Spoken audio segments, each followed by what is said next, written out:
So you just have to imagine that we're offering all the marvelous things of this world that beings use, piling them all up and imagining the Buddha here himself we're offering as a request for the teachings. It's a very auspicious meaning.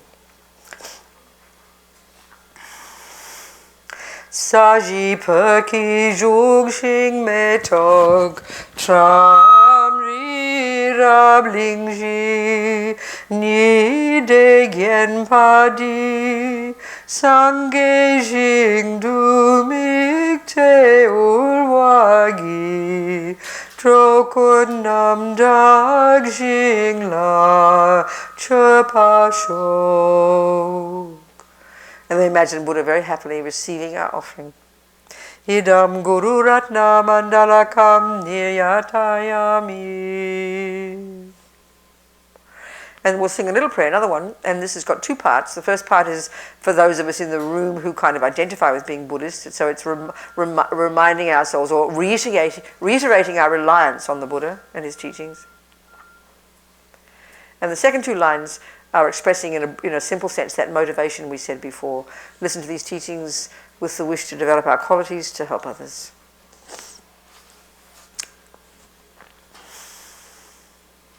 Sangye cherang soke chognam la changchu badu dagni kyab suchi dagi chenyen gipe sonam ki drola penchir sangye drupha shog sangye cherang soke chognam la changchu badu dagni kyab suchi dagi chenyen gipe sonam ki drola penchir sangye drupha shog Sangye charang soke chognam la changchu badu dagni kyab suchi dagi chenyen gipe sonam ki drola penchir sangye drobha shok.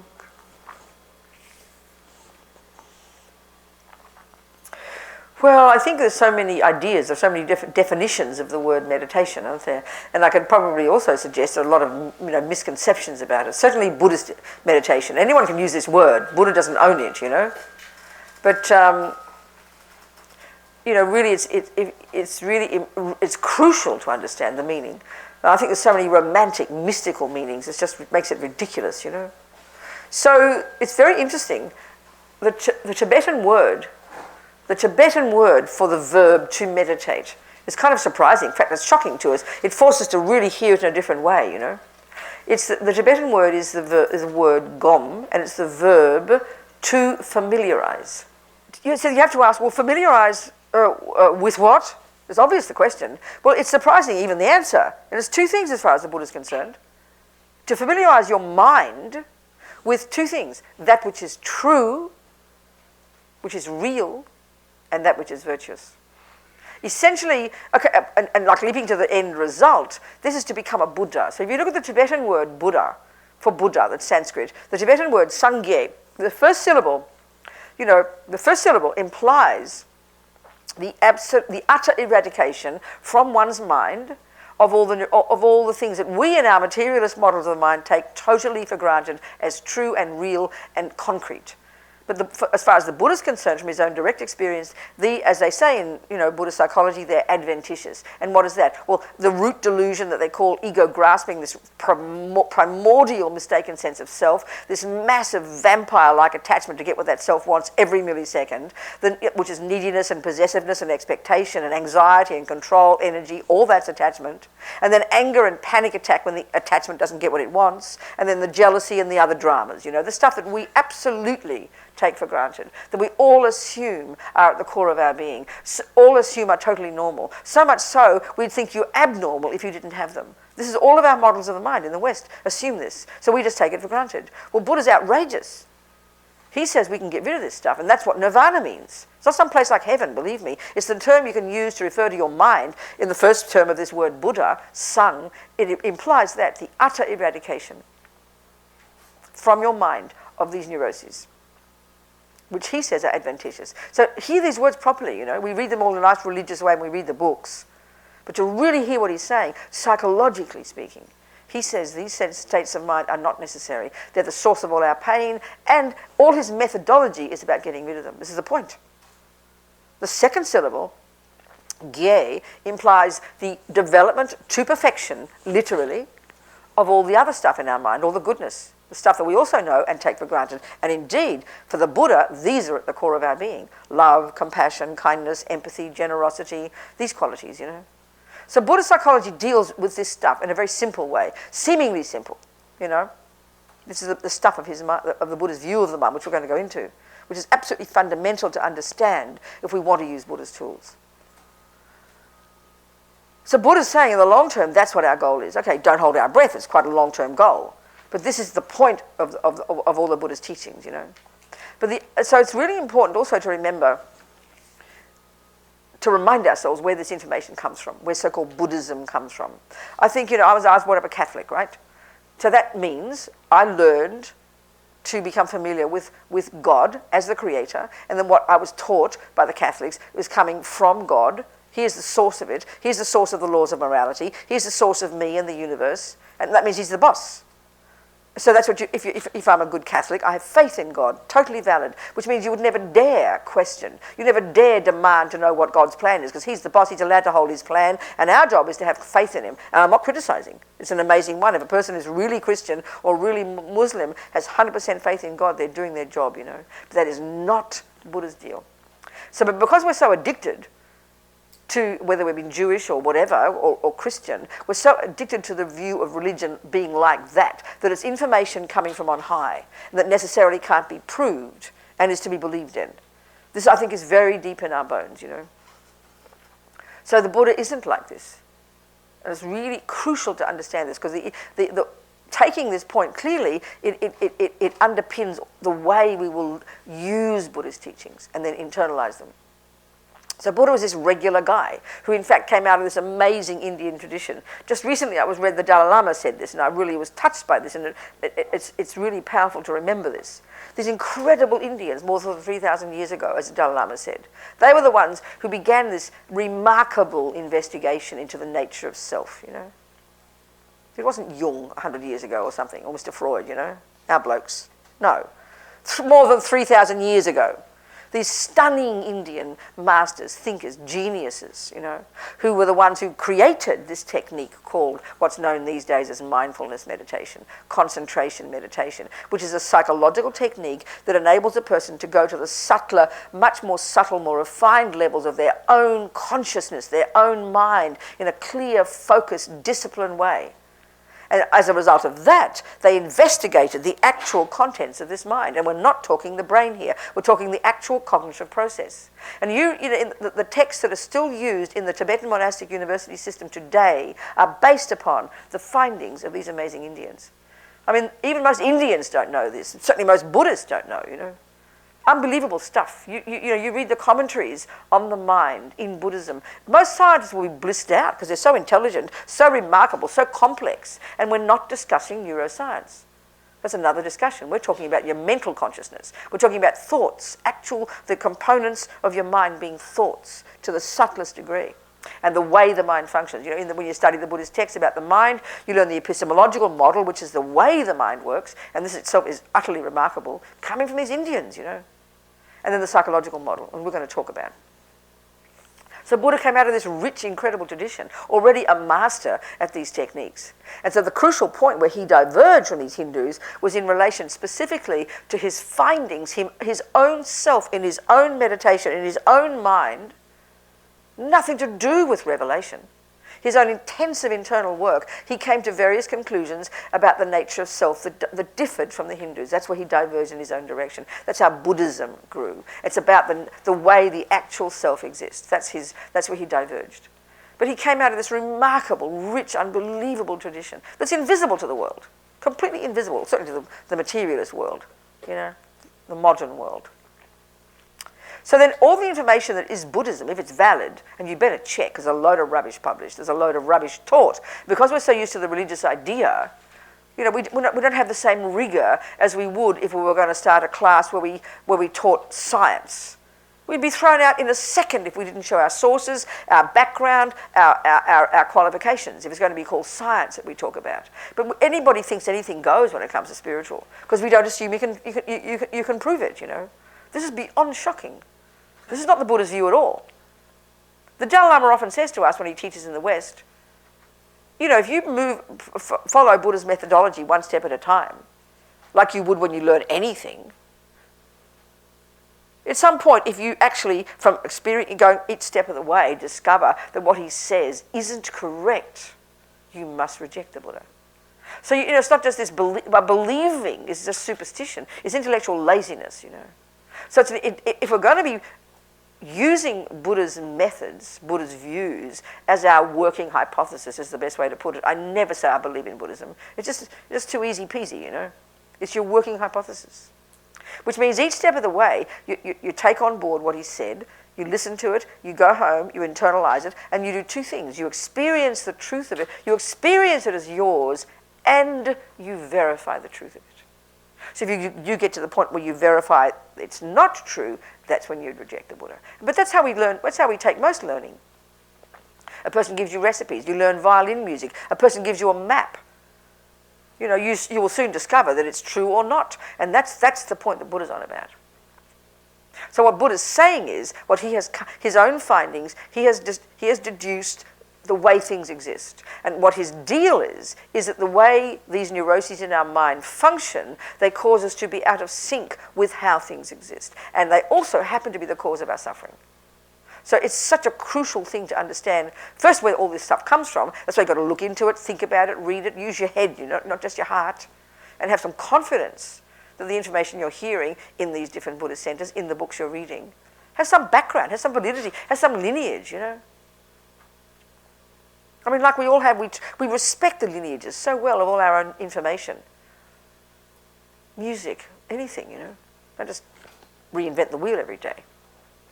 So it's the same here. So therefore, that's why the way to listen to it is listen to it as to try to hear the tools that you will use to help you develop your potential and to help you help others.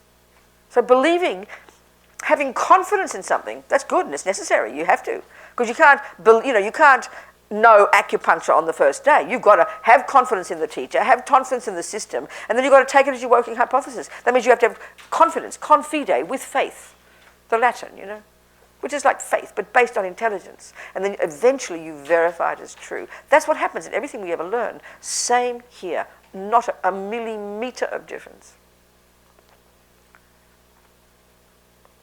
Okay, so what Buddha has found from his own experience, he himself having experienced this, is that this is the Mahayana view, that we all have this potential, this sangye, to rid the mind of all the rubbish and grow all the goodness, which sounds simple in principle, but if you were to hear the qualities of a person, how that actually being a Buddha, that's another discussion. But this is the essence of what he's saying. And this potential exists in the mind. In the mind. Buddha doesn't talk about a soul or a spirit. There is no equivalent in the mind. So we better know what he means by the mind. Because meditation, you know, this process we will use to familiarize ourselves with that which is true and that which is virtuous, taking the Buddha's view, that's done by the mind. So first we need to know, before we begin, you know, using Buddha's tools of meditation, we need to know what the mind is. Because that's what's going to meditate. That's what does the familiarizing, you know. So this is a crucial one to understand too. And it's not evident from the beginning what Buddha says is true. It's clearly not evident, and it will take a while for us to verify the truth of this. But we start with the theoretical. We have to. All information starts with the theoretical. So Buddha says that the mind is not physical. First point, crucial, fundamental. All of Buddhism would collapse into a heap of utter, complete nonsense if mind isn't physical. So we can't prove it immediately, so we have to take it as a hypothesis, you know. It's used, the words broadly speaking used in Buddhism is synonymously with the word consciousness. First point, not physical. Second, and this applies to us, It's not the handiwork of someone else. If you are a Muslim or a Christian or a Jew, you are the handiwork, we know this, of a superior being, necessarily. And guess what? If you're a materialist, you are necessarily the handiwork of your mummy and dad. Well, that's the more you go into the Buddhist view and take that as your view and take it as your hypothesis, the more nonsense that is. It's a bizarre concept for the Buddha, that your mother can give you a mind. Your mother gives you a brain, and your daddy does, no problems. But for the Buddha, the brain is not the mind. Doesn't mean the brain doesn't play a role. Marvelous. All these amazing discussions that Dalai Lama and all the best Tibetan Buddhist thinkers have been having with the last 30 years with the best brains in the West, all on these topics, bringing them together, bringing this information together to see there's no contradiction. There's a lot of differences, and it's marvelous. But it's very clear for the Buddha. What we're discussing here is your cognitive process itself. The brain, yes, not that. You are some great Tibetan meditator who hasn't studied Western science, where their brain is. They've never heard of such a thing. But believe me, they know their mind intimately and well to the subtlest degree, using these techniques that have come, from the Buddha. And already the implication of this is pretty intense. Because what? The word mind, and this is again where it's different, doesn't merely refer, we tend to use it to refer to the intellect up here, But the Buddhist view, it refers to all your thoughts, concepts, feelings, emotions, unconscious, subconscious, instinct, intuition, you name it. This entire spectrum of your inner experiences. The word's used in a very subjective way in Buddhism, This is your mind, your experiences. So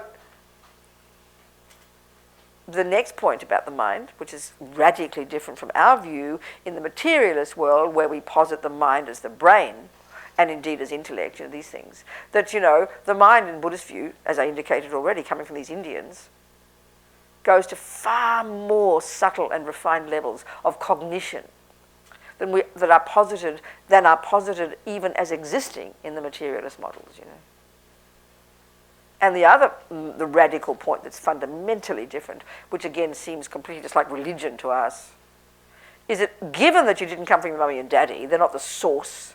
Given that you didn't come from a creator, God's not the source, then obviously the question is, well, where do I come from? Well, in the simplest way of putting it, you come from previous moments of yourself. If you can just posit your own consciousness as all these cognitive moments every millisecond, your thoughts, your feelings, emotions, every millisecond, and you track them back as a river of mental moments, you're going to end up back at the first second of conception in your mummy's womb. You've got to keep going back there. Well, then the moment before conception, your egg was in mummy's body, your sperm was in daddy's body. So you have to ask the question, where was your consciousness? It's a separate entity. Well, it goes back to previous moments of itself in this river of mental moments. Intellectually, not a difficult thing to posit. It's just that it's so different from how we think. And the Buddhist would say it would keep going back and back and back in this process of this cause and effect. This moment of consciousness necessarily has its source in the previous moment of consciousness. And that moment of consciousness necessarily has its source in the previous moment of consciousness. And that moment of consciousness necessarily has its source in the previous moment of consciousness. In just the same way, actually, as you track back, the physical matter. If you start tracking back, looking, which we all do, for the first moment of the cup, but there must be a first moment, we say. For the Buddha, it's completely, what do you want a first moment for, As the Dalai Lama often, sometimes paraphrasing, he'd say, Big Bang, no problem. Just not the first Big Bang, that's all. So you start tracking back this cup, in this instinctive sense of looking for a first moment of it, Well, you know that before this it was in a shop, and then it was there, and then it was clay, and then it was paint, and all the different bits and pieces, and before that the clay came from that bit of clay, and before that it came, you'd keep going back, and you'd get back to the first moment of this universe. You would never get back to a moment where you say, ha, that's where the cup began. Because whatever you posit then had its source in a previous moment of whatever that physical matter is. Well, consciousness is like that for the Buddha. He would say the Buddhist view, one of the fundamentals of Buddha's view, is that both matter, which as far as the Buddhist view is concerned is made of the four elements, which is how our lot back in the Middle Ages talked. Now we have millions of other elements. And there's minds. And they're both beginningless the most beginningless, Buddha would say, which is the craziest concept to us because we're so deeply believing in a first moment. If we're Christians or Jews or Muslims, that's called God. And if we're scientists, we say we're still looking for the first moment. We're still looking for the source of everything. But the Buddha's deal is, his observation is that you can't find a first moment. And that's another whole discussion. We could spend weeks just on that topic, So essentially here, the consciousness is your thoughts, your feelings, your emotions, from the grossest to the most subtle. It has its source in previous moments of itself, which means at the time of conception, your thoughts, your feelings, your emotions, your psychosis, your love, your compassion, your tendency for music or whatever it might be, did not come from mummy and daddy. This is a massive point, a massive point. Nor from a superior being, and nor from nothing, but from previous moments of itself. So already without going into this in more depth, which indeed as a Buddhist one would, to study the literature, to meditate on it, the implication of this is very tasty. It means my mother and father are not to blame. Very disappointing to us. They're just lying there having sex, and you come along. Don't blame them, We get the parents we deserve. That's the business of karma, right? But the mind is our own, Buddha says. So even before going into all that, it's already a tasty point. So it's our own. It goes to incredibly subtle levels of cognition, way beyond the conceptual, way beyond the sensory. If you were to see a person who had accomplished the goal of the first of the two modes of meditation, which we're going to get into, which is called single-pointed concentration, if you were to see a person who'd accomplished that, in other words, who's plumbed the depths of their own mind using this marvelous technique that the Hindus invented, which the Buddha still uses, they would look like they were dead because they've gone way beyond the physical, That's just the tip of the iceberg for this view about the mind. So the mind goes to far more subtle levels. It's beginningless and endless as well. It's got this astonishing potential to be perfected in goodness and rid of the badness.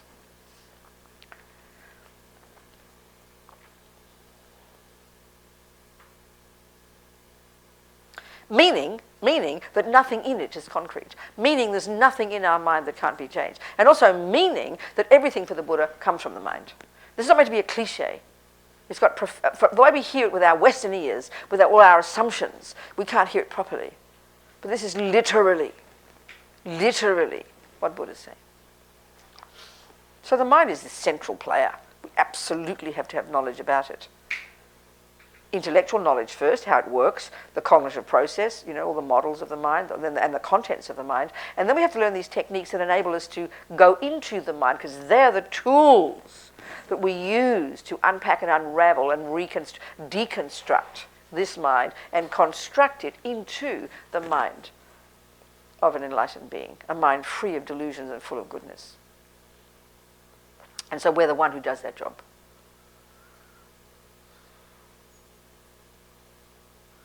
Being your own therapist, as Lama Yeshe would put it. So the two main kinds of meditation, thousands of techniques, no question. And once you understand these two modes, you can create your own one every day. They're not set in stone, But there's two main modes, two main ways of using your mind in meditation. And so the first one is known, they're both labeled in terms of their result. The first one is known as calm abiding. Sometimes you see the term in English, mental quiescence.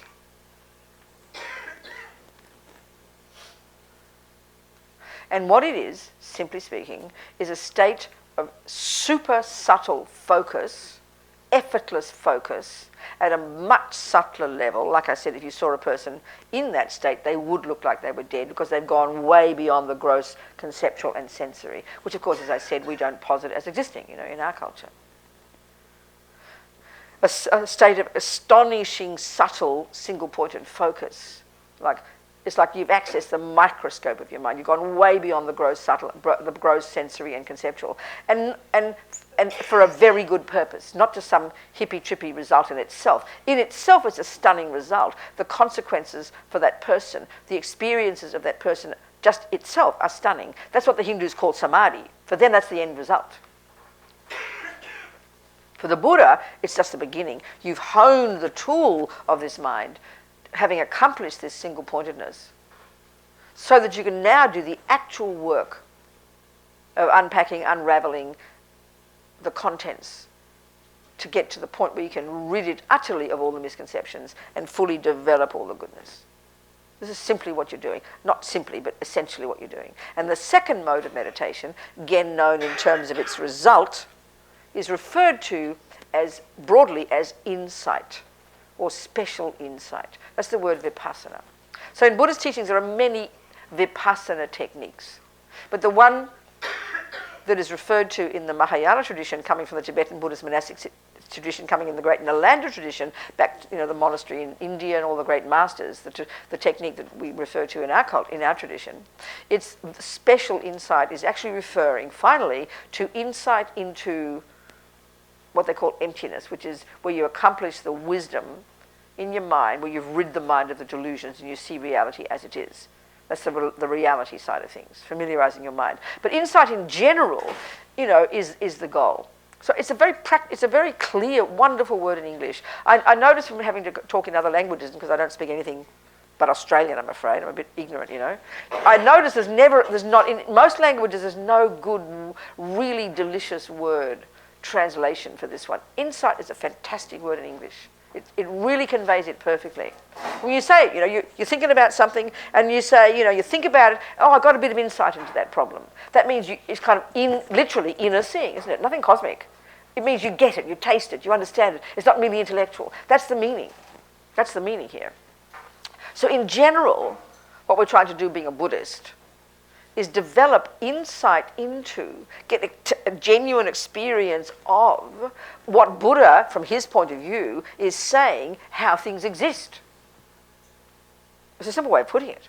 Because what you're doing as a Buddhist, you see, there's so many cliches about it, and it's really hard to get past this. We're so convinced that the vaguest notion of a Buddhist, they kind of walk slowly and talk slowly. And I mean, I would fail completely. I'd never qualify, okay, to be a valid Buddhist. That you watch your breath and you're mindful. It's almost like about it, I mean, it's beyond embarrassingly absurd. So the more we understand what Buddha's saying, which is that our mind at the moment is caught up in all the kind of voices of ego, I like to call them that. And there's stuff that, as I said before, we totally take for granted. Attachment, fears, jealousy, depression, you name it. Utterly normal daily part of life, Everybody has this. Join the club, people. But our trouble is, because we assume this is normal, all of our models of the mind tell us that, and we don't question it, then of course we have this feeling, oh well, it's just the way I am, what to do, until eventually it becomes too much, then you've got to go find a therapist and take a pill or something. Or worse, All Buddha's saying is, all his tools are, all his methods are about us learning to familiarize ourselves with our own mind, in the simplest way of saying it, so that we can start to change these states of mind. It's as simple and as difficult as that. That's essentially what you're doing as a Buddhist. So you need to do that job to access this chaos in here, isn't it? I mean, it's just chaos from the morning we wake up and the time we wake up until the time we go to sleep, which we think is normal.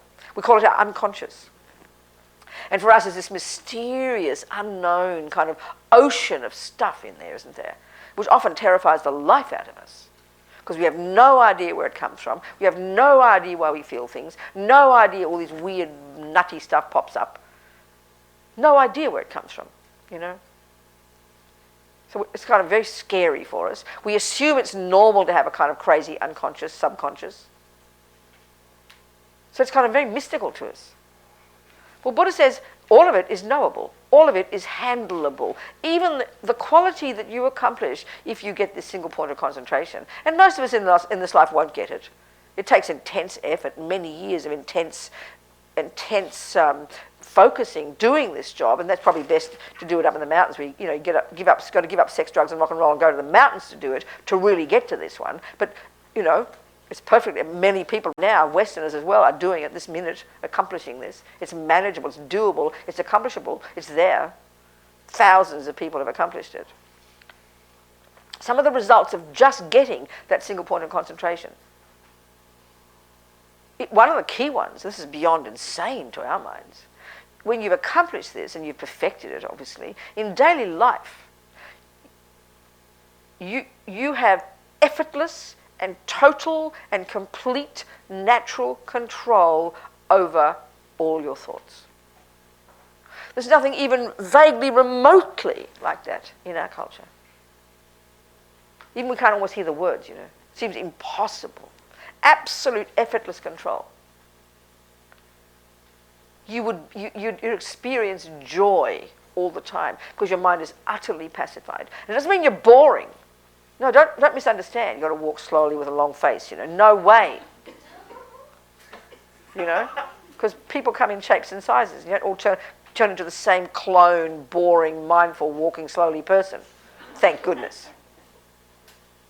Your mind will be joyful because you've completely subdued. You maybe not have got rid of yet all the neuroses, not to that point, but you've subdued them to a stunning degree. Not suppressed. No way suppressed. Subdued, effortless. Mind is stable as a rock. Disciplined, clear, joyful, wise, kind, compassionate, focused. Your body feels like a feather, you know, light, blissful, radiant. Hear my words, please.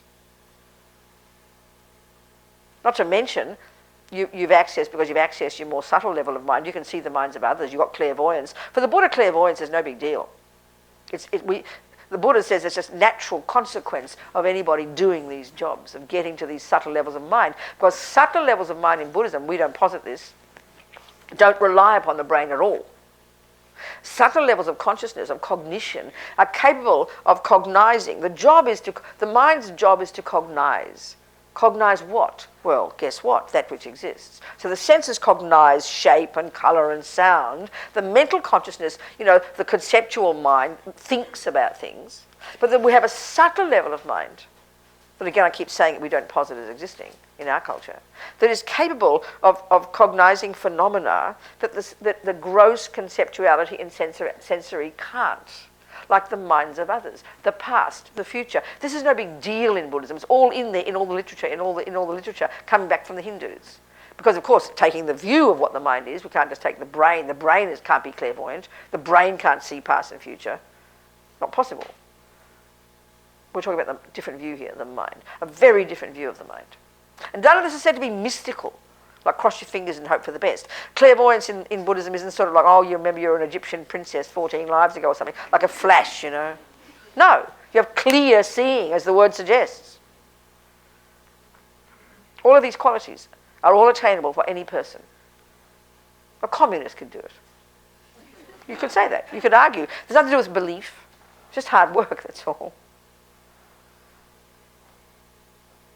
So single point of concentration. The benefit of it, and most of us in daily life won't get very far. It's described in terms of 9 stages. And we've just got one night for this one, haven't we? Meditation? Just the one night, is it? Yeah. Don't know how much we're going to accomplish, okay. But it's described, if you go through the process, which again comes from these Hindus, but it's the way it's in the Buddhist text, it's described in 9 stages of development, you know. And even accomplishing the first or second is already stunning for us, if we were to accomplish it. And most of us won't. And that's okay. It doesn't mean you can't start. Because one of the key points of this type of meditation is almost from the moment you start learning to focus your mind. What you're learning to do is learning the best possible not to allow it just to run to every thought. This is how our mind is all day. You know, it's just this chaos comes up and we go from here to there, all over the place. It's like, you know, unedited James Joyce. That's how I feel our minds are. For me, James Joyce is bad enough, but unedited James Joyce. All day. So to begin the job of sitting a few minutes a day, and I'm talking 3 or 4, forget 20, that's a joke, and deciding to focus your mind, deciding to focus your awareness, to pay attention, and not allow yourself to be distracted, which is a very difficult job. But just the beginning of doing it, already there is benefit. Already there's benefit. And I'll discuss this in a minute. So, I remember a friend... Okay, never mind that. So, okay.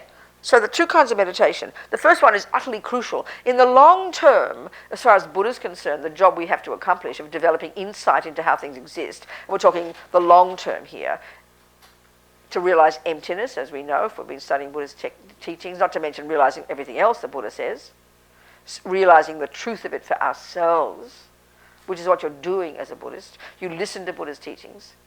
Impermanence, all his view, the world view, impermanence, karma, this one, emptiness, compassion, blah, blah, blah, all the components of Buddha's view of the world, Buddha's world view.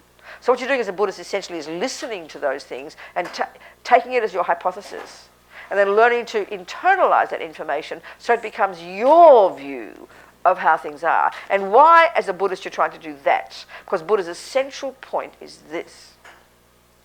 He says the extent to which our minds at the moment are caught up in believing, as he says, in things that don't exist, in things that aren't true. And don't hear this word true in a loaded kind of religious way, He's talking like scientifically, and I'm not joking. He's talking about how he has found, from his own observation, things exist. He's not asking you to believe them. He's asking us to look into it and to prove it for ourselves. And if we disprove him, then fine, we've won the point. See you later, Buddha. Thank you. Because you're the boss, not Buddha.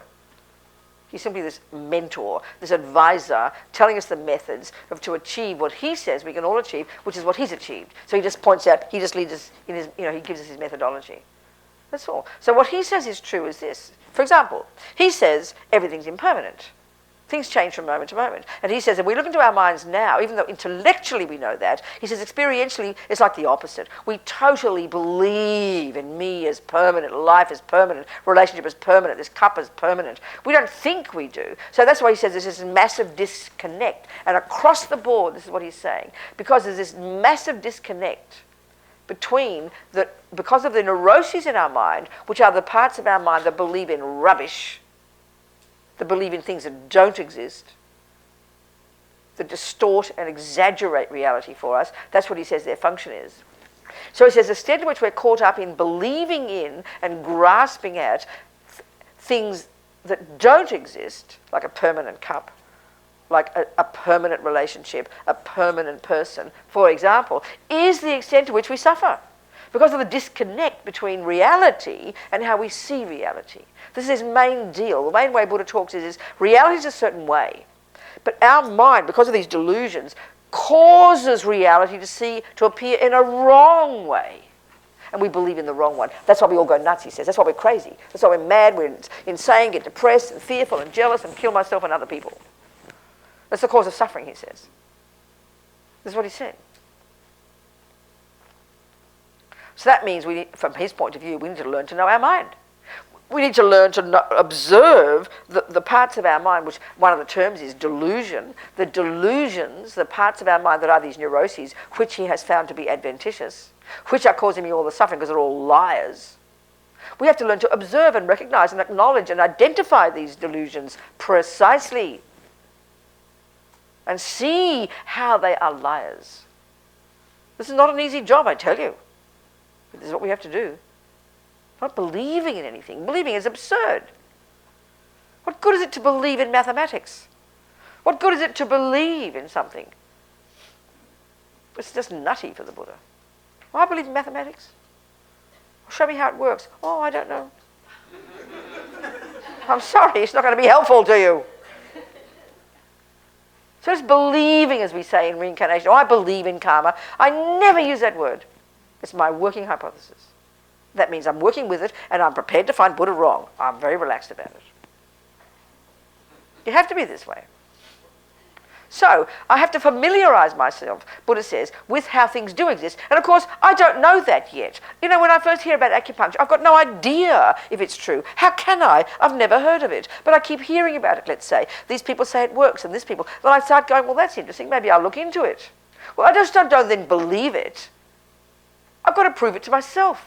So what do? I've got to have some confidence. I've got to take some as my hypothesis. I would never know what a meridian is, for God's sake, or what needle this and liver that and something else. You've got to have done your due diligence, have some confidence that it seems like it could be valid. So then you go and enter into a course, and you start to study it. But you have to have a mind that's open to the possibility that this is true. And your actual experience of it is proving or disproving whether it's true. That's what experience is. That's how we learn everything. Why do you think Buddha's view of the universe would be different? So you take it as your hypothesis. So then we accept as a hypothesis that in reality the world is impermanent, even though I think it's permanent. You've got to do that. And then you get some concentration in your first mode of meditation to whatever degree, and then you go to the second mode of meditation where you take the information, which is intellectual, the theories, and you heard them in your class, you go home and then you focus on this and you use your noggin to think it through. The method that gets insight is called, in Tibetan Buddhism, analytical meditation. A process of familiarizing your mind by using analysis. Well, can I please stop? It's a bit embarrassing this, but I'll tell you the better word for it. To think about it. That's all. You use your noggin. When you learn mathematics, your teacher tells you something. She basically, if she were a Buddhist, she'd say, well, go home, Robina, and get some single point of concentration, and then go to the second mode of meditation, and I want you to do some, analytical meditation in order to trigger an insight into this, which means just go home and do your homework. And what you'd do is you'd go home, you'd sit down, or should have a quiet spot if you can. You'd take the information you learned at school, which has to be accurate. You've got to be confident there's accurate information. 1 + 1 is 2. Not, oh, did she say 7 or not? You'll never get the answer if it's 7. You've got to have the theory right. Buddha says impermanent this, impermanent that. You read all the literature, you hear the teachings, you hear go blah, blah, blah. That's the information you go home with. You get some focus. And then you think it through like an intelligent person would. 1 + this, and you maybe you're a little girl, you use your blocks, you use your writing, and then you think it through. And you go, oh, at some point you go, oh, I get it. Well, that's called an insight. When the penny drops from here to here. That's how you learn maths, that's how you learn violin, that's how you learn acupuncture, and that's how you become a Buddha, one step at a time. That's what meditation is. First one is focus. That's the one most people think it is, that's all. No, it's just the beginning. Already fantastic, I tell you. But then you use a focused mind to do the work of thinking things through logically. And what are you thinking through? The Buddha's teachings. Why? Because you're taking it as your hypothesis that this is the way the world is, because you're going to give it a go. The way you've thought so far is pretty nutty. So let's try Buddha, Why not? So you're going to think about impermanence logically. And then what happened in the meditation is, because you're thinking more focused, you go, oh, I get that. You get a taste of it, the truth of it. And you stay focused on the truth of it until it gets deeper and deeper and deeper, until eventually it's become your experience. This is how we learn everything. Just we don't use words like meditation, insight, all these mystical words, Buddha says that you're not created by your parents. So he says that's not true. He says that's not true. He's not being religious, you shouldn't believe it. He just says it's not like that. As Dalai Lama often says, Buddhism is self-creation. You brought your own mind with you. And as far as Buddha's view is, which is called karma, which we're going to be talking about, I'm sure, that, we come fully programmed from the first second of conception with all our own tendencies from having practiced them in the past. So we are literally our own creator, Buddha says. So that that's massive to hear that. You study that in great depth, karma, understanding of it, and you go home, you get your focus, you go to the second mode, you think it through, and a penny drops. That's the classical mode of combining the two kinds of meditation. Buddha says that, delusions are adventitious. You can get rid of them. They're not at the core of your being. That's a massive one. Learn Buddhist psychology, using single point of concentration, go to the second mode, and you start to analyze your own thoughts, and you see how they're all misconceptions. Buddha's view is they're misconceptions. They're not. This is a really tough one because they're so. We treat them as an absolute given right now, but you've got to learn the words, the theories. Buddhist, and it's pretty intense. The Buddhist literature on the mind is vast, goes through incredible depths. The stuff we take home and go through and internalize, familiarize ourselves with until we get insights into the truth of it. Buddha says that nothing has an inherent nature. We've never even heard of that one, but that's his final piece, that everything is interdependent. Everything is empty of existing from its own side. All of this stuff leads us to this one, the final wisdom. That's the one we've finally got insight into. That's what's called special insight. That's the one that cuts the root of all neurosis, cuts the root of ego, cuts the root of all delusions, cuts the root of samsara. And that combined then with the compassion wing, bodhicitta, that's when you become a Buddha. So it's intensely hard internal work to do it properly, you know. And then, of course, we are the boss. No one's forcing us to do even 1 millimeter of this. We choose to take on board this tool, that tool. So you can be a 1% Buddhist if you want to. You are the boss. You take whatever works for you. I'm just talking about the big picture point of view here, you know. Are we communicating? Any questions? I'll go into the single point of concentration a little bit. But I think I need my... Jennifer, is someone there? Jennifer? Somebody there? I need my iPad. Can someone grab it for me? It's in my little black leather business, yeah. So any questions, people? Any kind of question at all? Nobody? What's the difference between mind and consciousness? Broadly speaking, these words are used synonymously. They're used in different contexts. But the most broad way of saying in Buddhism, they're synonymous. I mean, they often will talk about sensory consciousness. It's just the way they use the word. But technically, mind is consciousness. Broadest usage of the words, they're synonymous. Yeah. Thank you. Fantastic. Great. Okay. Any questions, people? Yeah. Did you mention the 9 steps? I did mention them. I didn't go into them. Yeah. Do you have a question about them? No. Are you going to go into them? I'll just mention them briefly. It's good to have the imprints. It'd be nice just to go through. I'll talk about them, yeah. There's a little book of His Holiness here, which is a very nice book that mentions them very briefly. This nice book of His Holiness, How to See Yourself as You Really Are. It's a really nice book, especially about emptiness, but also about meditation. Oh, you didn't see the picture, did you? I meant the picture. There's the picture. Oh, what happened? That one. Oh, it disappears quickly. That one. Yeah. Huh? I know, definitely. I know. So, okay, so we'll go through them briefly. But I think I want to talk more first, just in a casual way, about that technique of meditation. So, okay, to do that, though, we need to understand a little bit more about the mind and how its components. The Buddhist model. It's not the same way as we think. Try and get fresh view, you know. The Buddhist model of the mind, of our mental consciousness, is it's got 3 categories of contents. 3 categories of states of mind.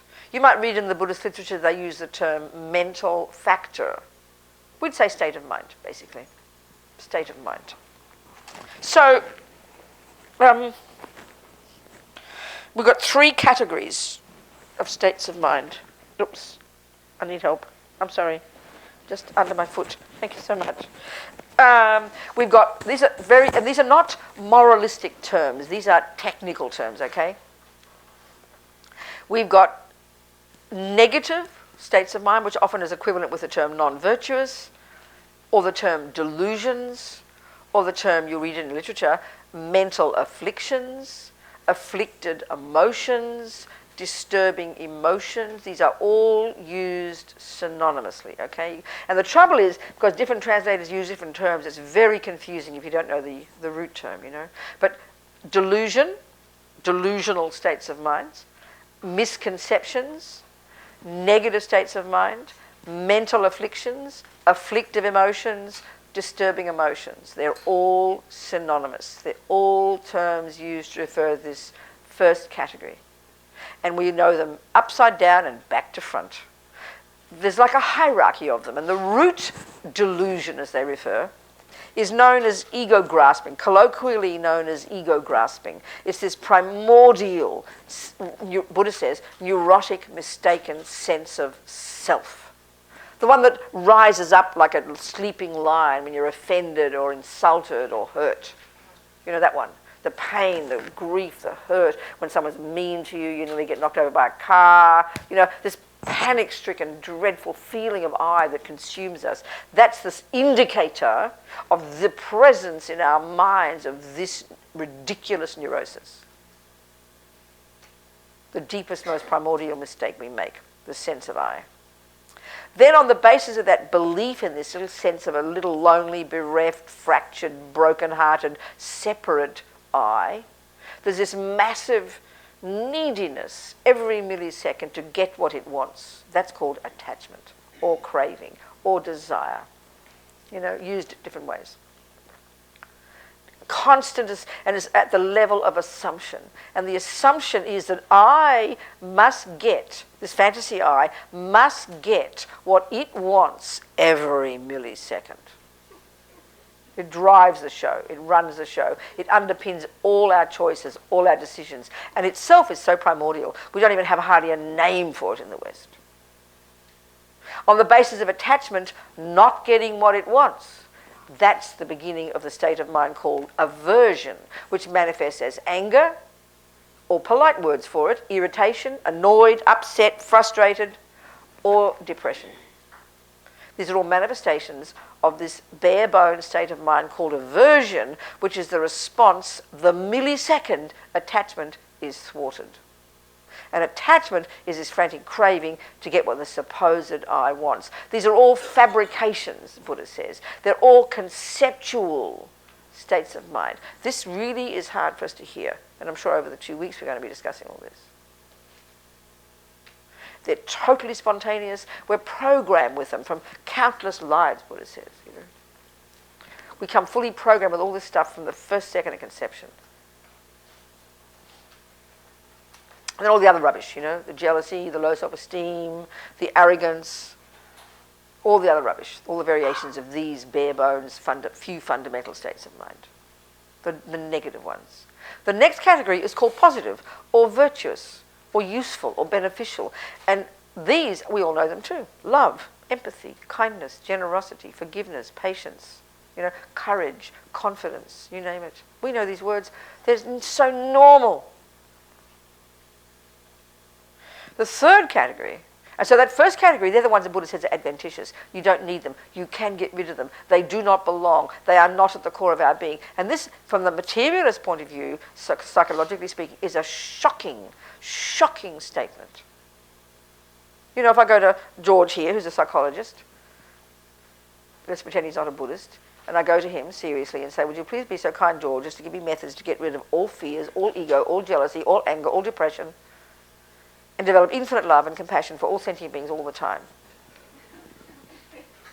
He will think I'm seriously mentally ill. Seriously delusional. But this is precisely, do not underestimate or overestimate, it is precisely what Buddha's saying. And we don't hear it this way because we think it's religion, We just don't hear it. We should be blown out by hearing these words. This is what Buddha's saying. We've got to look into this. Don't just believe it. And it's all logically there. Buddha says if you can't prove it, it doesn't exist. So all this in the literature. That's why we have to think about this stuff and study it in depth so we can get our heads around it and have some confidence in it, not just blind belief, It's no good at all.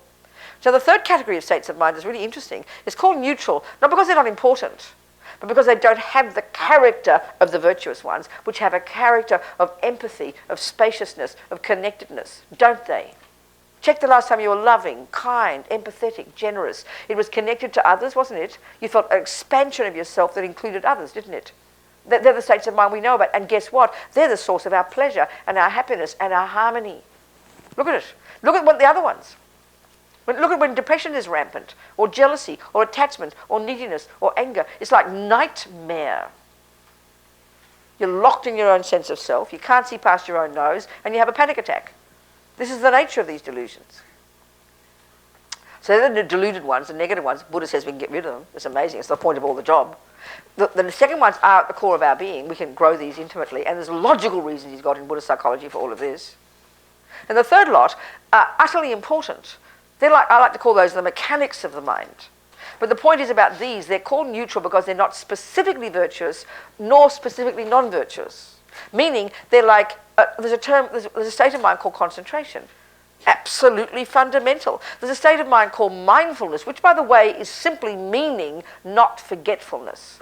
We give this big fat capital M meaning to it, you know.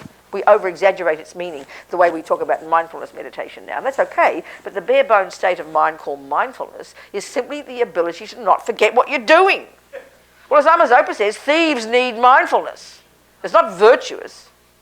You need concentration. You need attention. You need all these mechanical bits that without them you'd be a nutter. You'd be nuts, you'd be gone, you'd lose the plot. So murderers need these and meditators need them. That's why they're called neutral. But they're crucial, necessary states of mind. And there's many of these. So one needs to learn intimately, first theoretically, and then experientially be able to actually identify. This is an intensely inner job, and this has got nothing to do with neuroscience. Your own mind is the microscope. So most of us don't go to this depth of awareness of our minds. We're very cursory in the way we overview. We've got to go in depth to hear the stories of each of these minds. So it's quite a subtle job we have to do in the long term. So there's no fourth category for the Buddha. There are those that are neurotic and delusional, and they're not in sync with reality. That's their problem. They're liars. They lead us up garden paths. They're the source of all suffering, period, for the Buddha. The virtues are the source of happiness, and they can be grown to infinite degrees, and they're the ones that are at the core of our being, indestructible. And the other ones just are necessary tools we need to use to help us grow them.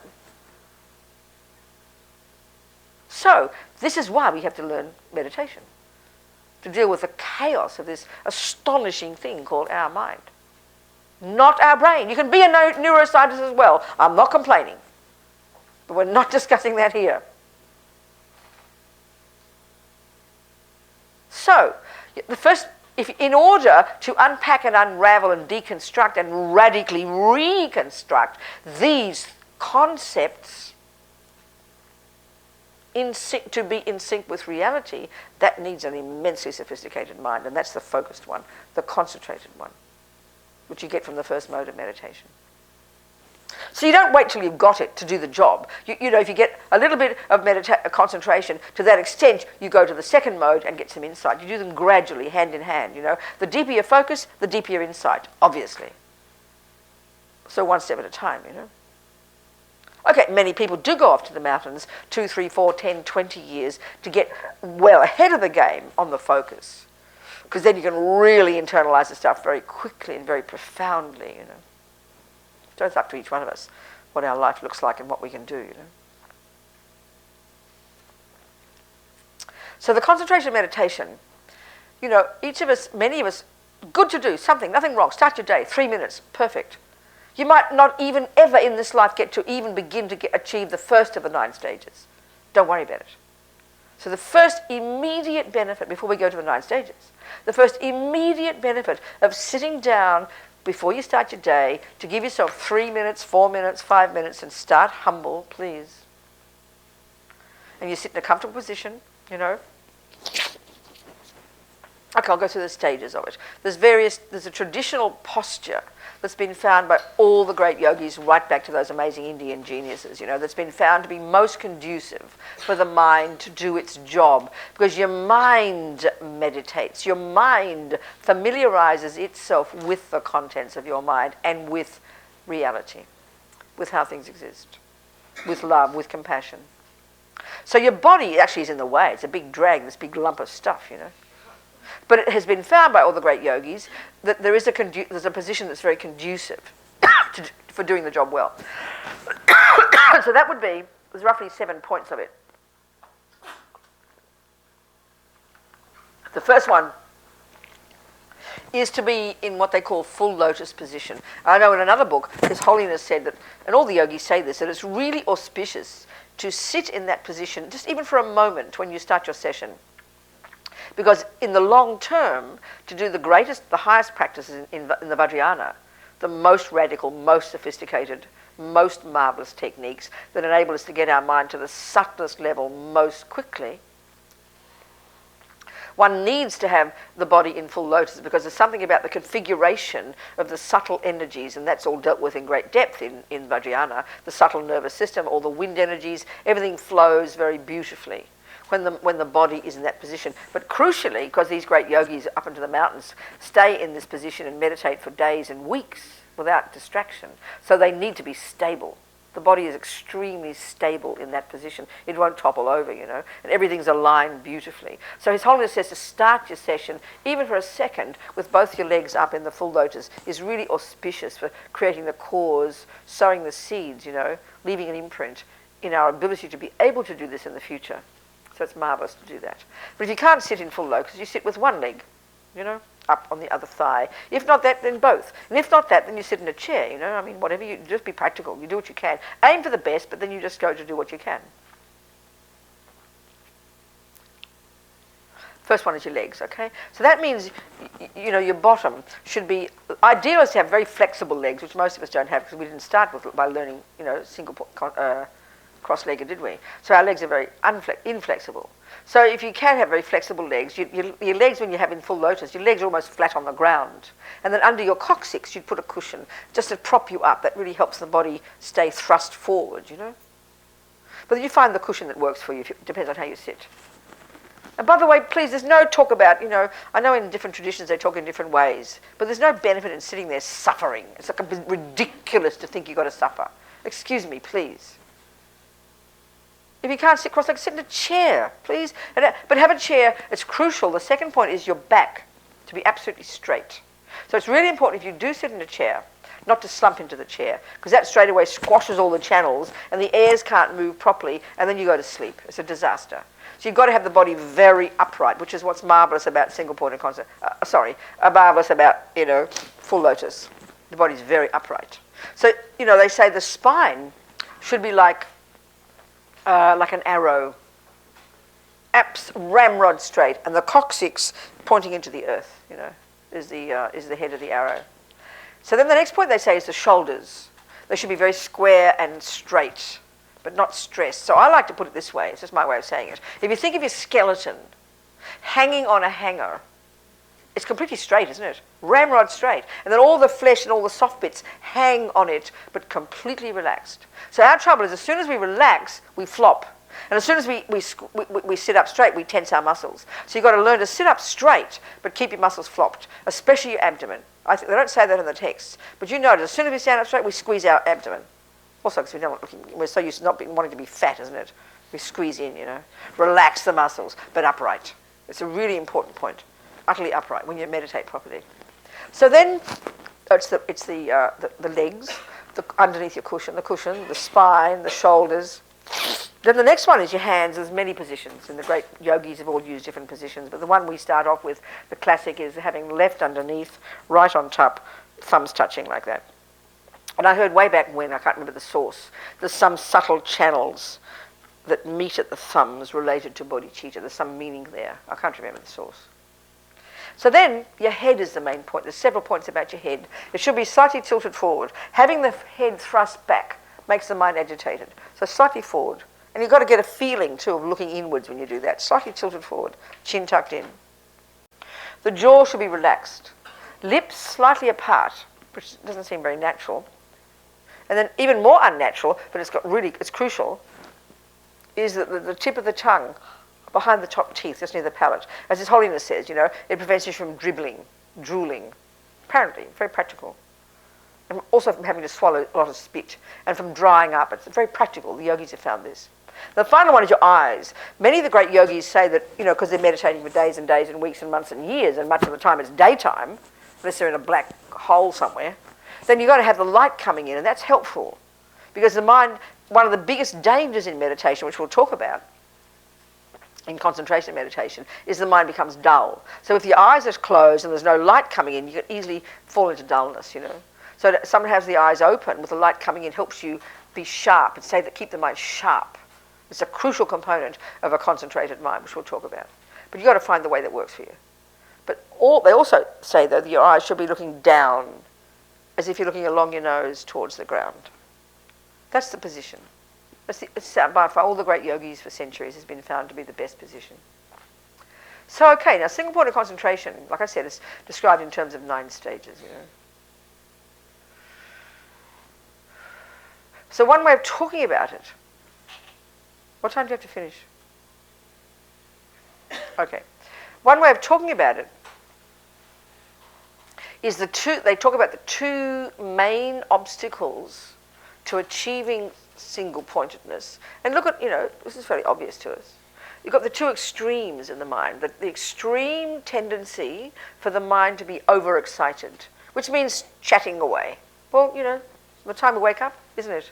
By the time we go to sleep, it's never stopping. That's its natural state. And we don't even think to control it because we have no methods, and it's not part of our culture. So it's chaos, just never stopping. Excitement energy. But one of the key components of excitement mind, overexcited, chat, is that's attachment energy. When the mind's all perky and happy, you're perky and excited, now you do this, now I'll do that, I'll go here, I'll go to work, I'll have my lunch, I'll get my breakfast, I'll go home, hi darling, go here, have a bath, get up, go to sleep, wake up, hi dear, how are you, go to work, how are people, how are you, lights, green lights, red lights, go shopping, come home. You get my point here? Is our mind not running on like this treadmill? I'm not being rude about it, but that's when your mind is sort of perky, when everything's going reasonably well, and you haven't been sacked yet, your husband hasn't left you yet, you haven't got cancer yet, then we stay kind of perky and relatively perky. That's excitement energy, that's attachment energy. Never stopping, never stopping. Now this, now that. One of the functions of attachment, which we'll go into in great detail later, is it's always looking forward to something. Never stopping. Now do this, now that, now this. And it keeps us excited. Always, anticipating. That's excitement energy. And it's just never stopping chat. It can also be anger. But the energy of it is attachment energy. And this is the worst obstacle because it's the exact opposite of single-pointed, isn't it? And it's the exact opposite of the term, which is the goal, calm, abiding. It's the exact opposite. And we also know it's up and down like yo-yos. Never stopping. Excited, angry, upset. We're all... I say these words and they sound like a cliche, but I mean them utterly as truth. If we were accused of being delusional, we'd be very offended. Because we know the word means that you're not in touch with reality. Well, I can't tell you. That word is bullseye for what Buddha's saying. Literally. Second, we talk about these days bipolar, all these words, Well, I'd say we're all bipolar. Now, please don't hear me as saying the cliche. It's just a question of degree. And what bipolar is all the up mode, excited, blah, blah, blah. And if you've got no thermostat, it becomes completely insane. You think you can fly in the sky because you haven't stopped the craziness. And then you go crashing down to despair, isn't it? Well, we all know that. We have that 1,000 times a day. But we're just not extreme, that's all. But this, for the Buddha, is what he means by attachment and aversion, Attachment and the kind of the despair of the hopelessness of everything's nothing, Up and down like yo-yos. This is what Buddha means by samsara. And it's uncontrolled. So, okay. The main obstacle getting any focus is as soon as you sit down, your mind, you can't stop your mind. We all know that. Well, don't hold your breath and don't think you're a failure. It's going to be a long time before you've harnessed the energy of your mind. But that's the main obstacle to even if you want to watch your breath for 3 minutes. Within 30 seconds, within 5 seconds, your mind's wandering off, following one of the endless stories, isn't it? It's natural. That's the function of the excitement energy. So that's the major obstacle of the mind. The other major obstacle is the opposite end of the spectrum. That's when the mind, when they call it sinking, when you go to sleep or become dull. So as soon as you meditate, some people just go to sleep, this extreme dullness, or other people, as soon as you meditate, you completely forget you're watching your breath and off you go and running into la-la land, So these are the two completely neurotic extremes. So then it's what the 9 stages of meditation are the harnessing of this energy, bringing them less excitement, less dullness, less excitement, less dullness, until eventually you have a state of mind that, as I said, is way beyond your gross conceptual sensory, to a degree of mind, a subtlety that we don't posit, where you're absolutely calm, which is what the dull mind is like. When the mind is dull, you're very calm, aren't you? It's quite pleasant, actually. Do you understand what I'm saying? So my way of putting it, when you've got single-pointedness, even a little bit of single-pointedness, your mind is calm, but without the dull. You with me? Still, but not sleepy. And it's sharp as a needle, like the excitement mind. When you're really on the case and your mind's running around doing 97 things, there's a lot of sharpness there, isn't there? You're very sharp. Do you understand what I'm saying? It's quick and sharp, right? But it's berserk. So single-pointedness, to whatever degree you get it, is the sharpness without the berserk and the stillness without the dull. Can you hear that?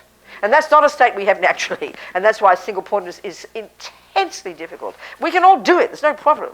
It just takes enormous mental effort, which is one of the crucial points to understand. One of the biggest misconceptions about concentration meditation or mindfulness is it's a relaxation technique. It is nothing to do with relaxation, believe me. We need relaxation. Go do one, but you have to sit there in stupid looking full lotus and do relaxation. Lie down is a lot easier. So it is really crucial to understand it has got nothing to do with relaxation. Of course, when you've got single-pointedness, you are super relaxed, but you're also super alert. Do you see my point? So it's an enormously difficult place to get to because it's completely against our nature. And it's the effort, and you speak to any meditator who's been trying to accomplish this, you have to have enormous effort. But and that's why people can go nuts doing meditation, because you make too much effort and then you get what they call in Tibetan lung. Everything all goes berserk, you know, because your mind becomes very sensitive. So it's really, you need good instructions, you need proper teachers who not just sit there and hope you cross your fingers, because we don't understand our mind, you know. When the mind can get very excited, which is attachment energy, people go nuts. They go crazy. That's what you know, people who think they can fly in the sky. People who think they're geniuses. People who think they've become enlightened already. People go mad if they don't understand their mind. So it's really important to have some background, have good teachings, have understanding of the way the mind works, the Buddhist view here, and then how to do the techniques, and do slowly with no fantasy expectations, you know. Are we communicating? Yes. Okay. So the other point to make, the point that's necessary to do this concentration technique well, even if you're going to do 3 minutes a day, you've got at least some semblance of understanding of this model of the mind. So you're going to hear all the crazy thoughts chatting away, you know. And of course, most of the time we know. We don't daydream about love, compassion, empathy, kindness. I'm sorry, most of the daydreaming is all I-based thoughts. Attachment, neediness, not fair, poor me, you know, I want to be loved, I'm not loved, how dare he this, she this, it's not fair, I'm not like they think I am. You know, it's all the unhappy ones, unfortunately, most of the time. I'm lonely, it's not fair. You understand what I'm saying, people? This little poor little I in there running, you know, going bonkers. Mostly that's how we never stop chatting or planning things, you know.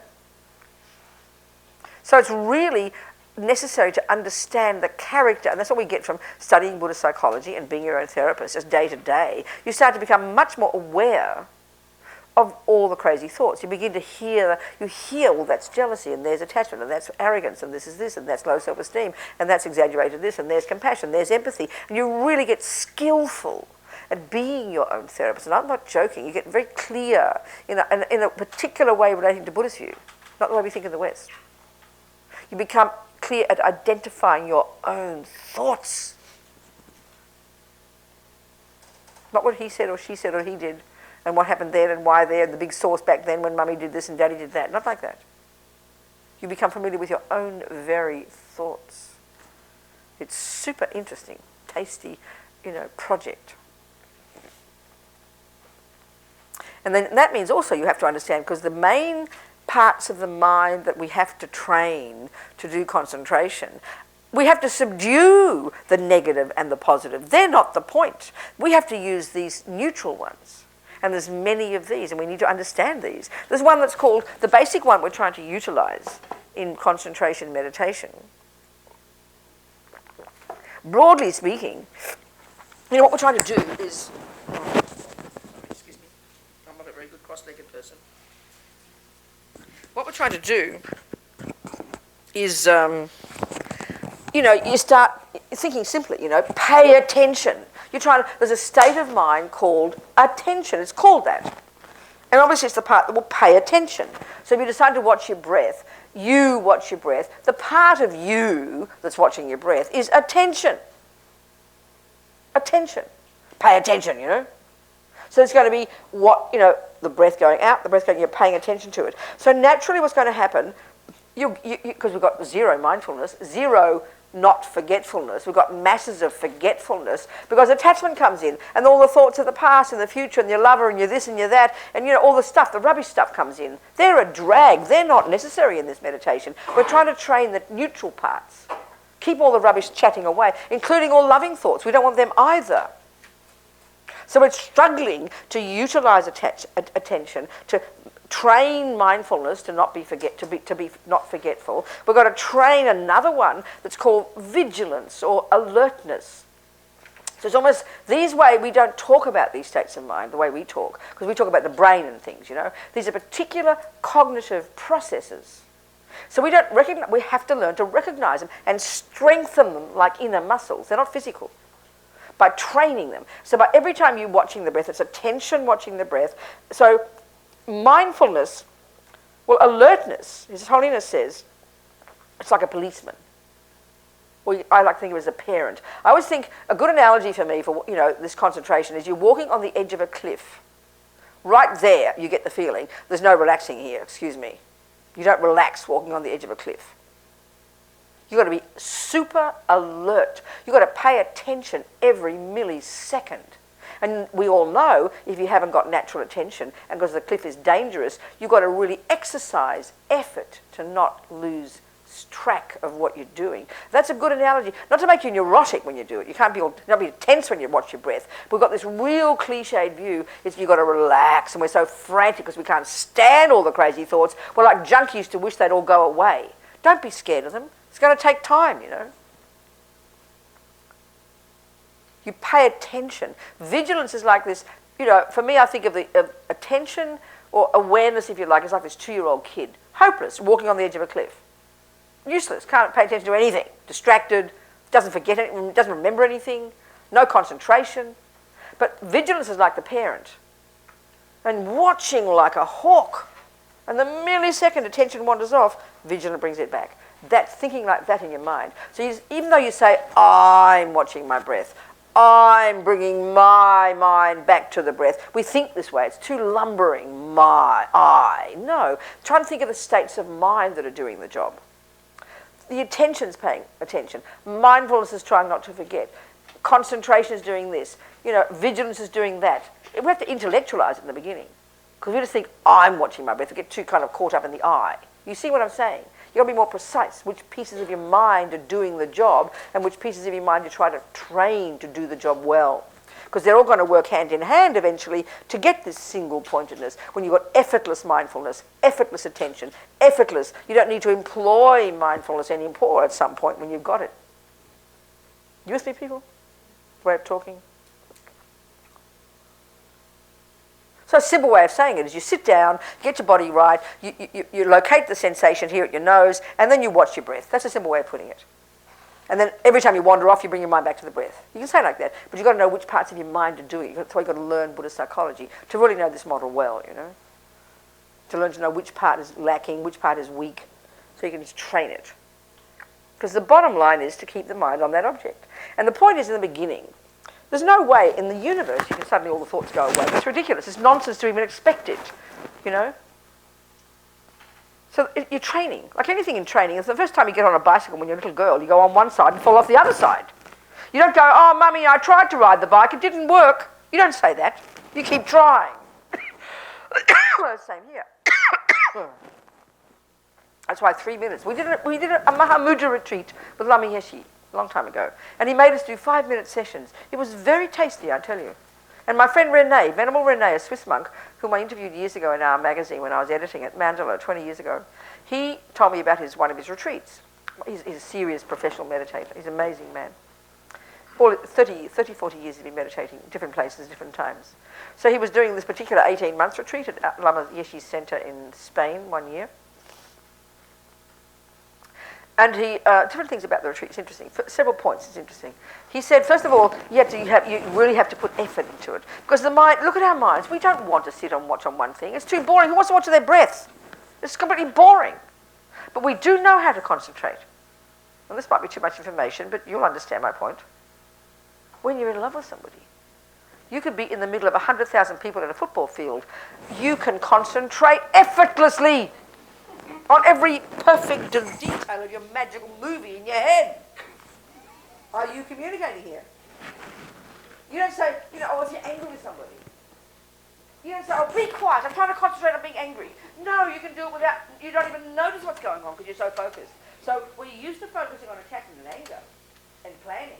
We're not used to focusing on a boring old breath or something virtuous. It's kind of boring to not think all the thoughts. We'd rather think all the thoughts because we're so addicted to all our jobs and our things and our effort. So it takes effort to not follow the attachment of following the thoughts. That's why it's difficult, not because it's difficult in its nature. So you have to have effort, determination. You have a goal, even 5 minutes, a determined goal, not to be distracted for 5 minutes. You will be distracted, but you will immediately bring your mind back to the breath. You won't buy into the distraction. That's where you make the effort, and that's what the training is. And so gradually, obviously, you're going to get better at it. But no expectations, no fantasies, please. And it's got nothing to do with visions or special experiences. It's just garbage to think this way. It's just a boring, it is in itself a very boring but intense technique you're trying to cultivate, you know. And the fact of doing it a little bit is what makes you successful. One day it will be easier, one day it will be difficult. It doesn't mean it was a better or worse meditation. That's because we're so addicted to feelings. Oh, I had such a good meditation this morning. What happened? Oh, I felt good. Well, I'm happy for you. Who cares? That's not the goal. Feeling good is not the goal. Not in this case. It's training your mind to do a job it's not used to doing. So it's whether you do the gardening, whether you're happy or not, the garden still gets done, doesn't it? Same here. So we have all these nonsense ideas of the goal of meditation, you know. Are we communicating? So anyway, Venerable Rene, another thing he said was very interesting.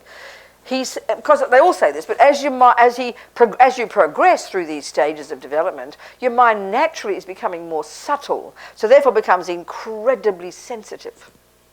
So he said he knew at this retreat center up in the mountains near Granada, beautiful place. His Holiness the Dalai Lama was there in 82 and blessed it and called it the place of clear light, Ursel Ling. And that's where Lama Yeshe's reincarnation was born, and they called him Ursel. So beautiful, he said, it reminded him of Tibet, so beautiful, you know, little houses up there where people do retreat. He was there, and he said he knew he couldn't get past the 5th of the 9 stages, which is already pretty advanced, I'll tell you.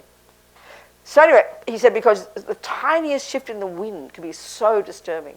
So the greatest meditators, of course, can meditate anywhere. I remember they say some of the criteria or the prerequisites for a good place to meditate. One is not to be around wild animals or around lots of noise and water and lots of, because that can be distracting, you know. Best to be a really quiet place because your mind gets so subtle. But anyway, he said that he knew he couldn't get further there. The other thing they always say is crucial for really enhancing your ability to meditate when you're going to be doing it seriously is a place that's been blessed, as they call it, blessed by the presence of previous meditators. Especially people who've had realizations there. They say there's something very pristine about those places. Well, it was really interesting. I interviewed Venerable Rene in this magazine, 20 years ago, about this particular retreat. And he said he couldn't get past the 5th of the 9 stages. He knew that, where he was. So I was interviewing him at Kopan Monastery, Lama Yeshe's monastery, in Kathmandu Valley, up on a hill. But it's a very busy place. Down on the hill, all the dogs and the Hindu prayers in the morning. It's really noisy, you know, a beautiful place. And all the Tibetans love Kathmandu Valley. They say it's so blessed. And it's very noisy, but he said to me his mind got more subtle more easily there because it's blessed by holy beings, which I thought was very interesting. Noisier, but his mind got more subtle more easily. But the other interesting point, and this is the point about the mind that Buddha's making,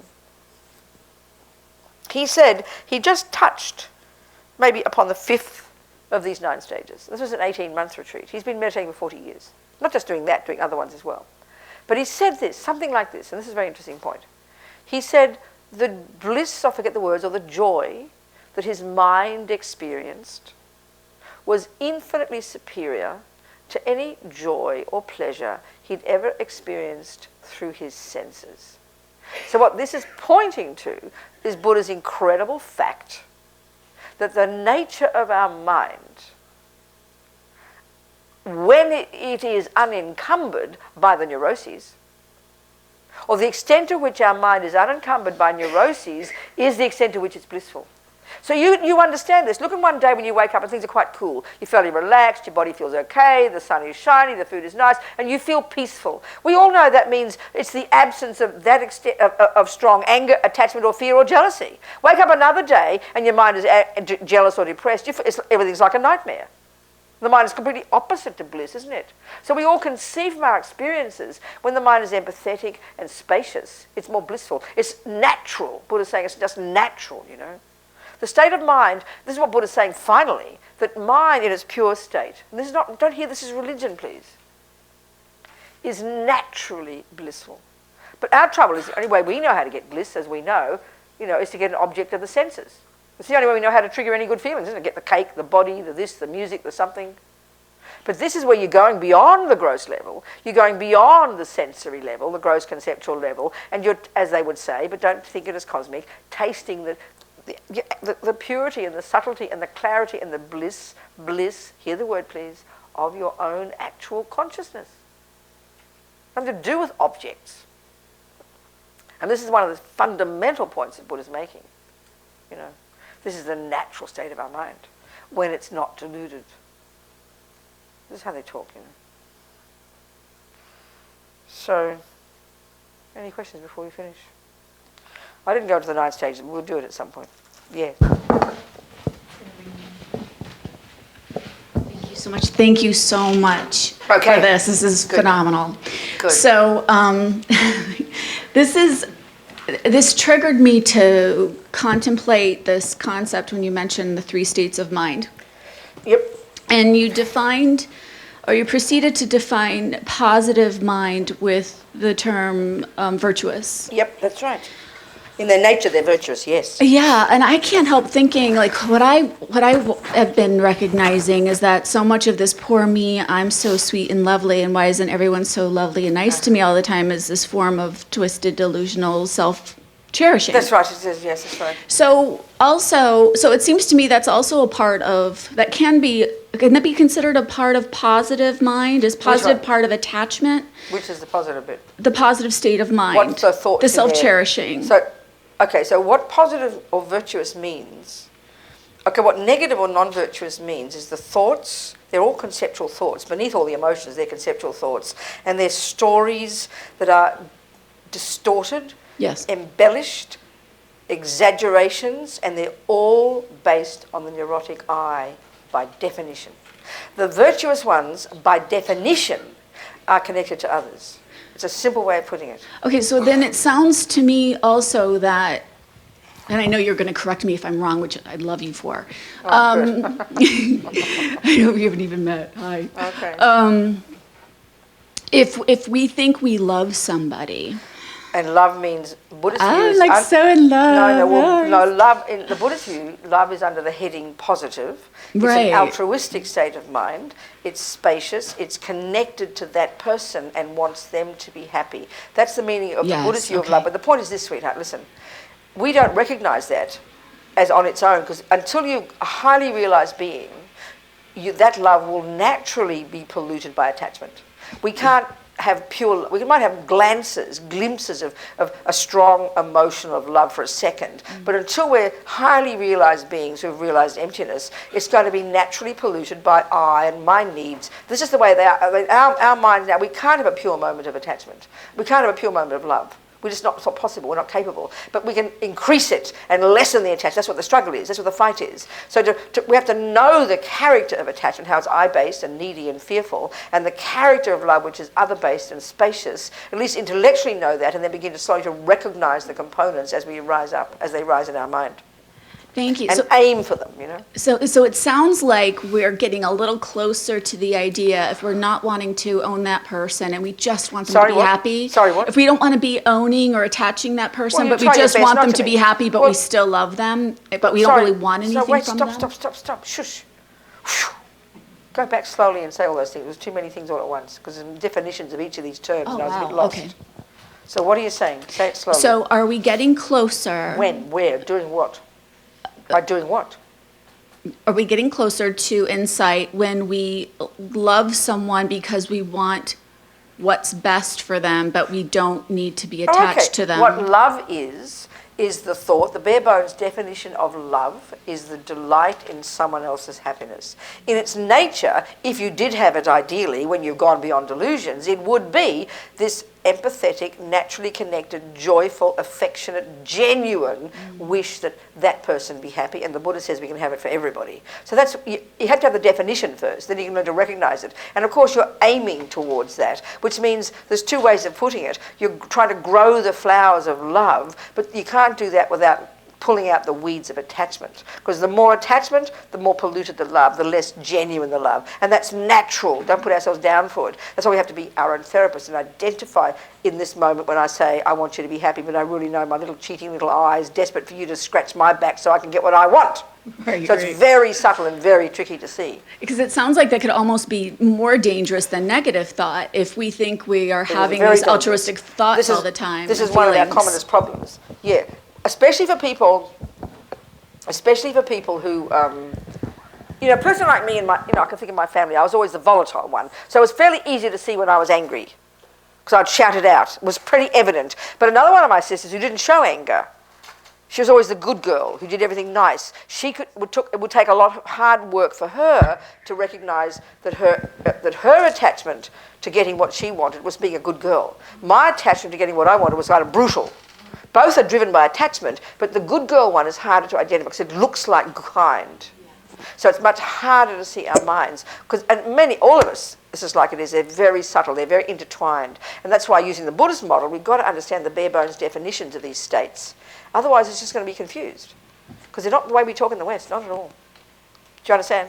Yes. All right, darling, good. Somebody else? Anybody else? Yes, yes. Hello. Hello. A quick question. Yes. So I understand the practice of meditating and being present and like being aware and alert. Good, yeah. And with what I find difficult is that for me when I'm sleeping, I often wake up exhausted and a lot of thoughts. Yes, exactly. I know. I think it's so common for all of us, isn't it? You've got your jaw's locked because you've been clenching your teeth all night. You're exhausted from all the thoughts. It's very hard not to be because our minds are so intensely busy. It's quite difficult. Is there any of like any method? Yeah, Darling, I think it's a slow process. Is it? Okay. Slow process, honey.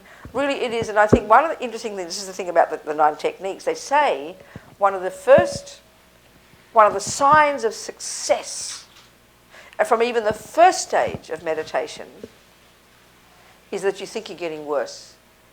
So the fact is, because you're now becoming more conscious of your mind, you're paying attention, you're not getting worse, you're just noticing what was always happening before but you never paid attention. Most people are like that, but here you are actually trying to make your mind better. That's blissful. It's like we should be so joyful with ourselves that you're actually recognizing that you've got neurotic states of mind and you'd like to subdue them.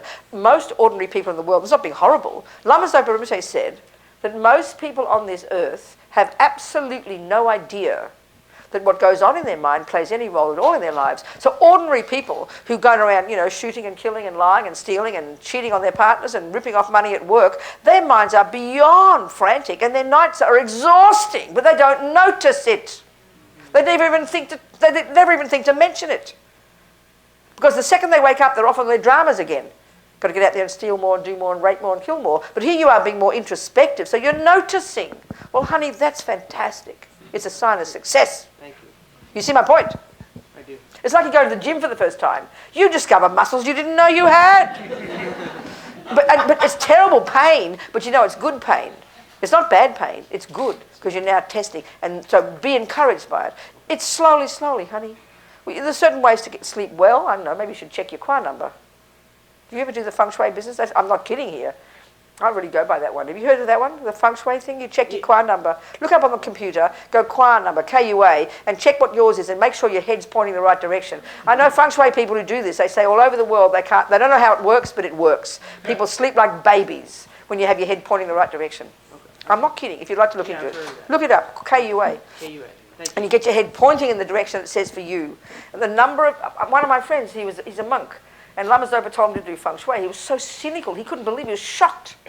He was completely cynical. He's now a full-time feng shui consultant. He says, all I know is it works.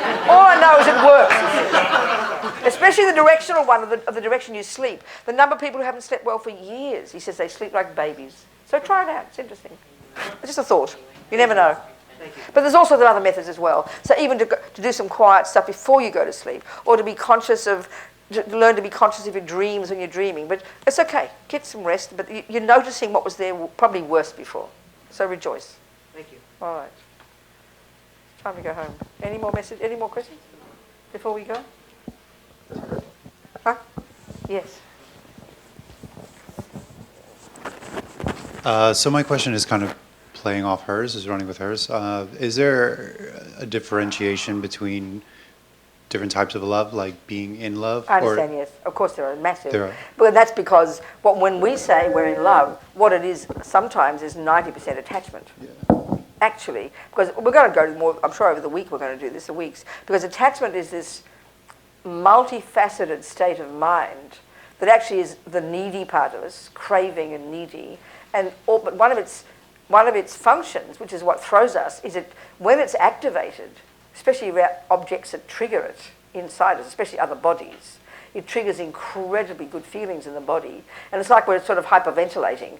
We know when we're in love. It's like you're on the up mode of the bipolar when you're in love. Basically, you lost the plot completely. You're like berserk. You understand what I'm saying? Because the body, and this is described in great detail by Vajrayana, all the wind energies are activated by this attachment, and this is what blissful feelings in the body are. So it's blissful. The joy and the bliss inside us is incredible, which of course what makes the object look so divine. When you're in love, the person looks like just the most divine thing since sliced bread.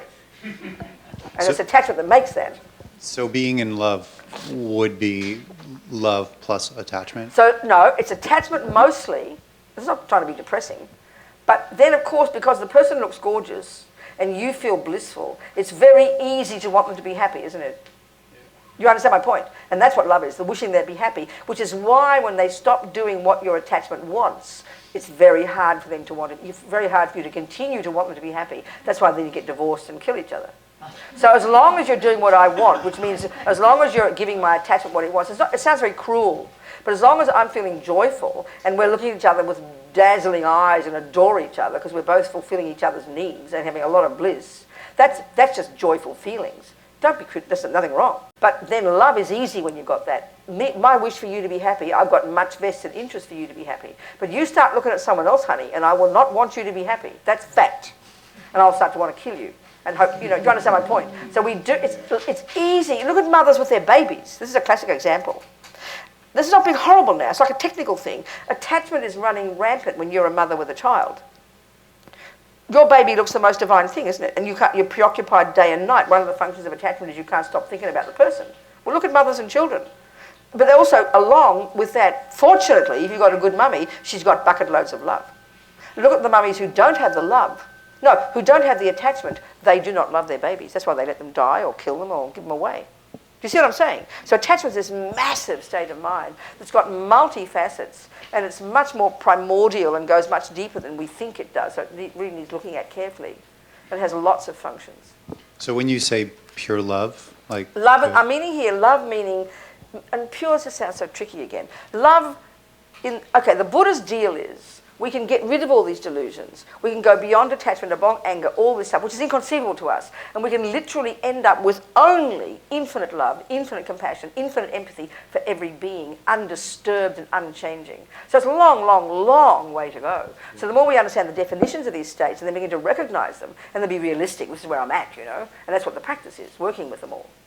So in that case, when you reach that state, there would be no difference between a mother or like a partner? No, or something? okay, let's say you're a highly realized bodhisattva and not even a Buddha yet, and you're still chosen to come back and be reborn to help others, even though you might need a body, and that's very possible. You'd be highly advanced in this stuff, but you might still be a lay person and have karmic connection with a certain person to go off and have babies and and live together. So you'd still know that was your partner. You wouldn't make a mistake, but in your heart, it wouldn't be based on attachment. Even though you'd have a lot of attachment, you'd have a lot of pleasure with that person because you've got a body, but you'd never be disturbed. You'd always have enormous affection for everybody, but you'd go home to your wife every time and take care of the kids. You wouldn't forget they're yours and go after someone else's wife. So it's a tricky one to understand, but you'd be stable in your affection and joy for others.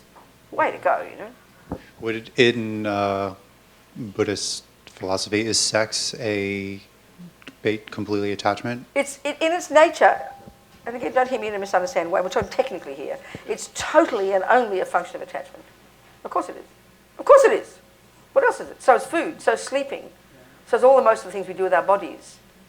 So in the first stages of practice, like junior school level of practice, because this is usually what runs the show, and you're trying to start to get some discipline and work on your mind and body, the best one is to become a monk and give up sex, drugs, and rock and roll and go to the mountains and get some single point of concentration and subdue your mind and get rid of attachment, and then you can come down the mountain and hang out again. You'll be cool now because you're under control.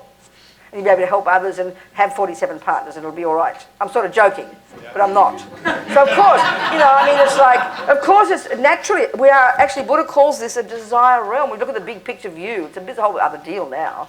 Buddha's deal of what all the different realms of existence and the different types of sentient beings. We are living in what's called a desire realm. This human body is a product of attachment in its functions. Our day is preoccupied with fulfilling our senses' needs. Let's face it, of course it is. That's what attachment is. But we have the added grace, if you like, of access to our virtues, and that's what makes our lives worthwhile. So if we're practicing the Mahayana path, which is the one of emphasizing helping others, you can have your cake and eat it too, if you're really being skillful. So you'd have relationships, but we have to work hard to be kind, and the person might want to go to sleep and you're all kind of excited, and you be patient and loving and kind, and maybe your partner does want sex and you're completely bored, but you'd be generous and giving them a nice good night. Instead of just following what we want all the time, like we're like children, Do you understand? So there's ways of seeing how even in a relationship you can practice incredible patience and kindness and generosity using even sex and the senses. You understand my point? Because you're growing the other part, growing the virtue, the empathy, the kindness, the love, the patience, the generosity. Do you see what I'm saying? Yeah, I do. Thank you. So, yes, come on. We're happy. Yeah, come on. If you have to go, please go, but we can talk a bit longer. It's okay. Or do we have to get out of here, do we? They're going to close the door on us or something? Lock us in for the night? Like that poor girl in that fridge. Remember you read that one, the poor girl in Florida? She died. That coal business. Oh. Why is there so much pain in the world? I understand you said it's a desire world. Yes. But why hasn't Buddhism fixed it yet? Why haven't all the Buddhas, all the practitioners? It's real pain. Whether exactly. it's Totally unbearable pain. You can bring a horse to water, but you can't make it drink, don't you think? If you found a method to lead your life well, and you can see your next door neighbour kind of doing the opposite, and they're causing themselves suffering, that if they're not ready to hear the advice, you can't help them. You know that yourself from children and grandchildren. We know it practically.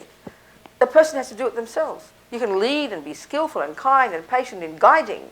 But if your alcoholic brother doesn't want to give up alcohol, I don't care how much you try to help him and see how much he's suffering, he has to want it himself. And that's how we help people, to be skillful and patient with them. I think this is the point, You can't mandate it. You can't force it. You know yourself. No one can force us to do anything until we want to do it ourselves. And taking that as a truth, I think that's where the patience and skill to be helpful to others is based on wisdom. When you know your mind, you can see other people's mind, and then you can guide them skillfully, one step at a time. Don't you think?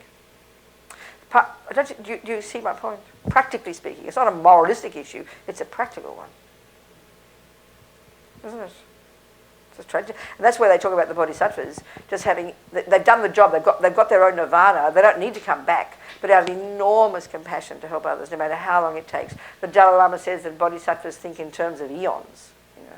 They don't need to come back, but out of their wish to help others, guiding slowly and skillfully. So you need courage to do that, I think. Does that make sense? Yeah, the suffering is heartbreaking. This is the point. The Buddhist view would be until we get the wisdom to see our own suffering and the causes of it and get rid of it. We're not really qualified to have the courage and the ability to really help others get rid of it either.